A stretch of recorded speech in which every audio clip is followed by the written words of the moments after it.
Bonjour Hervé Grandjean. Bonjour. Vous êtes porte-parole du ministère des Armées en France. C'est donc demain la fin du pont aérien entre Kaboul et Paris, en tout cas dans un premier temps. Combien de personnes finalement sont mobilisées pour ça ? Alors, à l'heure où on se parle, 2700 personnes ont été évacuées de Kaboul, une centaine de Français, quelques dizaines de ressortissants d'autres nationalités et 2500 personnes afghanes. Il y a un double pont aérien qui passe d'abord par Abu Dhabi et ensuite les personnes sont rapatriées à Paris. Le nombre de personnes mobilisées, nous avons sur la base aérienne d'Al Dhafra, à côté d'Abu Dhabi, aux Émirats Arabes Unis, à peu près 160 militaires qui sont mobilisés et nous avons aussi des forces spéciales qui sont à Kaboul en Afghanistan pour sécuriser les opérations d'évacuation. Et justement, comment se traduit le dialogue effectivement avec les talibans, puisque tout passe par eux finalement? Comment ça se passe sur place, sur le terrain, puisqu'ils ont contrôle de tout ce qui est accès à la ville, de tout ce qui est accès à l'aéroport? Comment on travaille sur ce point-là? Je ne crois pas qu'il y ait de dialogue particulier avec les talibans. Il y a sur place nos services diplomatiques, notre ambassadeur, des forces spéciales françaises qui sont là pour sécuriser les opérations d'évacuation. La base militaire, l'aéroport militaire de Kaboul est aujourd'hui sécurisé par les forces armées américaines et nous évacuons le maximum de personnes dans le temps qui nous est imparti. Tous les jours, il y a plusieurs norias qui sont organisés entre Kaboul et Abu Dhabi et l'objectif est d'évacuer évidemment les quelques dizaines de Français qui restent et qui seront rapatriés et un maximum d'Afghans qui demandent notre protection. On a vu dans ce sujet tout à l'heure que le Premier ministre évoquait une deuxième possibilité après vendredi. Qu'est-ce qui se passera après vendredi? Est-ce qu'on en sait un petit peu?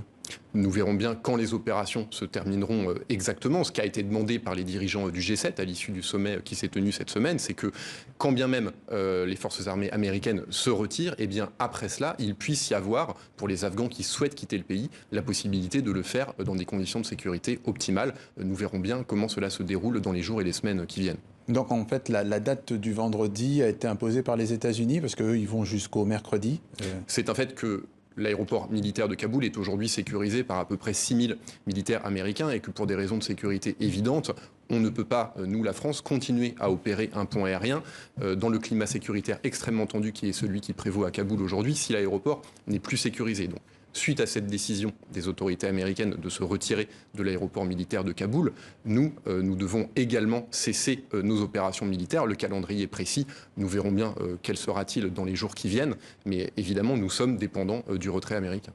Ce qui interpelle au-delà des rapatriements, c'est le sort des PCRL, c'est-à-dire les personnels civils de recrutement local.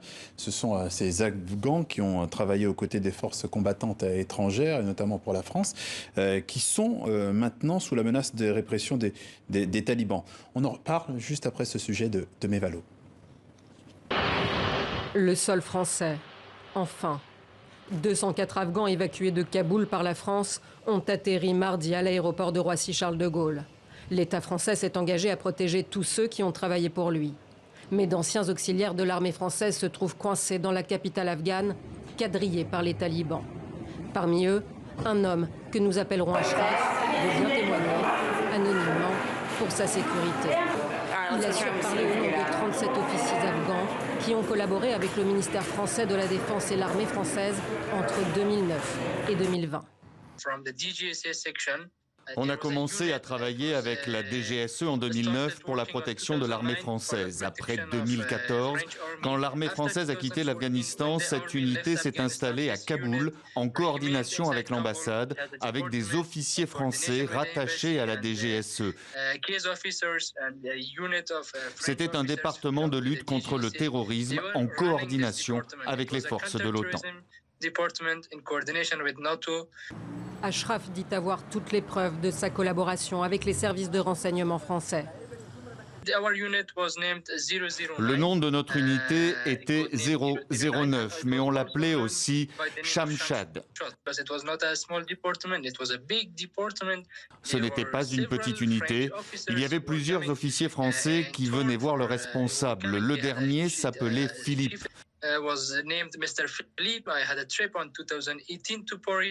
Moi, personnellement, avec mon équipe, je me suis rendu à Paris en 2018. J'ai toutes les preuves, les papiers prouvant que nous étions invités.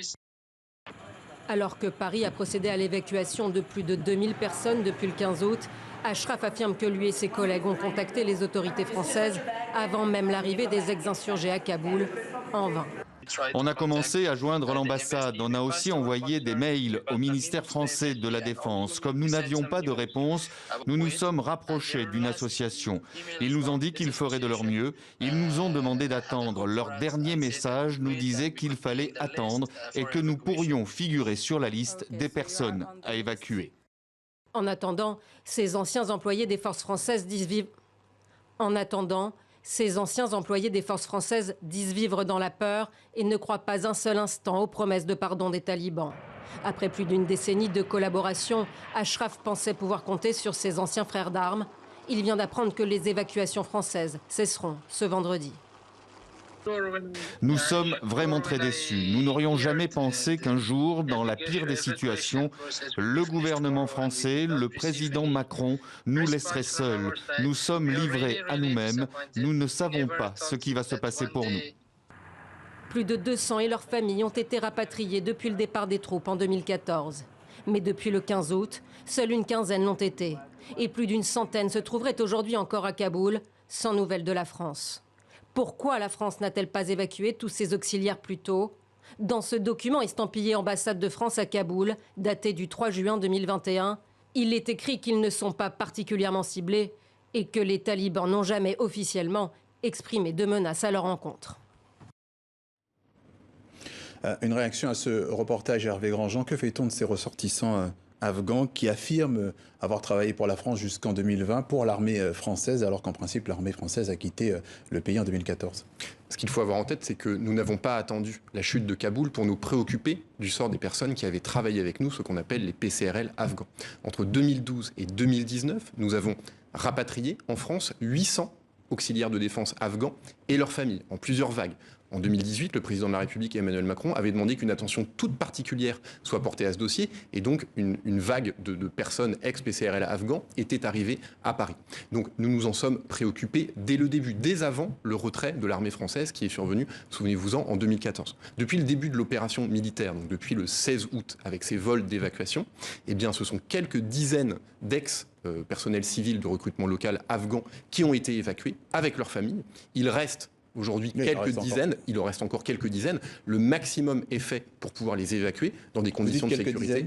Quelques dizaines, c'est l'ordre de grandeur. Parce que dans Ouest France, la sénatrice Nathalie Goulet de l'Orne, elle dit qu'il y a à peu près 170 personnes plus leur famille. Ce sont des chiffres qui évoluent en permanence. Nous sommes en permanence en train de faire le maximum pour évacuer ces PCRL et leurs familles. Il y a des rotations qui ont lieu aujourd'hui. Et donc ces chiffres sont en perpétuelle évolution. Ce que je peux vous dire de manière très certaine, c'est que plusieurs dizaines d'ex-auxiliaires de défense afghans ont déjà fait partie des vols militaires depuis une semaine et que nous faisons le maximum pour en évacuer d'autres dans le temps qui nous est imparti. C'est-à-dire jusqu'à vendredi. Nous verrons le calendrier précis. Nous faisons le maximum tant que cela est possible. Les Britanniques ont été très alarmistes ce matin, je le disais tout à l'heure, ils parlent de risques élevés d'attaques terroristes sur l'aéroport. Concrètement, qui peut potentiellement menacer l'aéroport? L'État islamique? En tant que porte-parole du ministère des Armées, il ne me revient pas d'apporter une appréciation sur ce sujet. Ce que je peux vous dire, c'est qu'effectivement, le climat sécuritaire à Kaboul est extrêmement tendu. Vous avez montré les images aux abords de l'aéroport. C'est la raison pour laquelle nous menons nos opérations avec la plus grande célérité, la plus grande diligence et aussi la plus grande discrétion. Nous utilisons des avions qui sont autoprotégés. On a vu des images d'avions A400M qui laissaient échapper des leurs pour parer ce que nous n'avons pas vu, mais ce à quoi nous pourrions nous préparer, qui étaient des attaques de missiles. Donc oui, le climat sécuritaire, il est très tendu et c'est la raison pour laquelle nous allons le plus vite possible pour évacuer le plus de monde possible. Hervé Grandjean, vous êtes porte-parole des ministères des Armées en France. Merci d'être passé par le journal de TV5 Monde.